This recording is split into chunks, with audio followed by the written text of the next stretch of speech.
আসসালামু আলাইকুম। আজকে আপনাদেরকে দেখাবো কিভাবে একটি ম্যাগনেটিক কন্ডাক্টর রিপেয়ার করতে হয়। ইতিমধ্যে আপনারা দেখলেন যখন কন্ট্রোলিংয়ের সুইচ দেওয়া হয় তখন ম্যাগনেটিক কন্ডাক্টর ধরে এবং ছাড়ে। আসলে সমস্যাটি কেন হচ্ছে তা আজকে আমরা দেখব। এই জন্য আমাদের ম্যাগনেটিক কন্ডাক্টরকে খুলে নিতে হবে। তাই আমাদের ম্যাগনেটিক কন্ডাক্টর খোলার কাজ চলতেছে। ম্যাগনেটিক কন্ডাক্টর খোলার সময় অবশ্যই সাবধানে খুলতে হবে। স্টার ডায়োডের ক্ষেত্রে কেবলগুলো খোলার সময় অবশ্যই নাম্বারিং করে রাখতে হবে বা চিহ্নিত করে রাখতে হবে যেন উলটপালট না হয়। আমাদের ম্যাগনেটিক কন্ডাক্টর খোলা শেষ। এখন আমরা লাইন দিয়ে দেখব যে আসলে ম্যাগনেটিক কন্ডাক্টের সমস্যা আছে কি না তা চেক করে দেখব। আমাদের ম্যাগনেটিক কন্ডাক্টরে কানেকশন করলাম। এখন আমরা দেখতে পাচ্ছি ম্যাগনেটিক কন্ডাক্টর ধরতেছে এবং ছাড়তেছে। তাহলে বোঝা গেল ম্যাগনেটিক কন্ডাক্টের কোথাও সমস্যা আছে, তা আমরা খুঁজে বের করব। এই জন্য ম্যাগনেটিক কন্ডাক্টরটা খুলে নিতে হবে। দেখতে পাচ্ছেন এটা ম্যাগনেটিক কন্ডাক্টের লক। তার আগে আমরা সাইডে যে অক্সিলারি কন্টাক্ট আছে এটি খুলে নেব। আমাদের অক্সিলারি কন্টাক্ট খোলা হয়েছে। আমরা ম্যাগনেটিক কন্ডাক্টর খুলব। দেখতে পাচ্ছেন ম্যাগনেটিক কন্ডাক্টর খোলা হয়ে গেল। এখন আমরা আবার লাইন দেব, দিয়ে দেখব সমস্যা কোথায় আছে।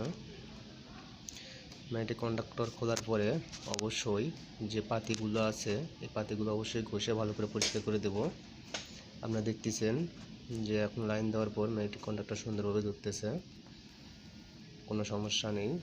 তাহলে বোঝা গেল যে আমাদের ম্যাগনেটিক কন্ডাক্টের কোনো সমস্যা নেই। এখন আমরা ফিটিং করব। আবার ফিটিং করার পর ম্যাগনেটিক কন্ডাক্টরে লাইন দিয়ে দেখব সমস্যা হয় কি না। আমরা একেবারে কন্ট্রোলিং করে ম্যাগনেটিক কন্ডাক্টর চালাচ্ছি। দেখতে পাচ্ছেন সুন্দরভাবে ধরতেছে, ছাড়তেছে।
আমাদের কানেকশন করা শেষ।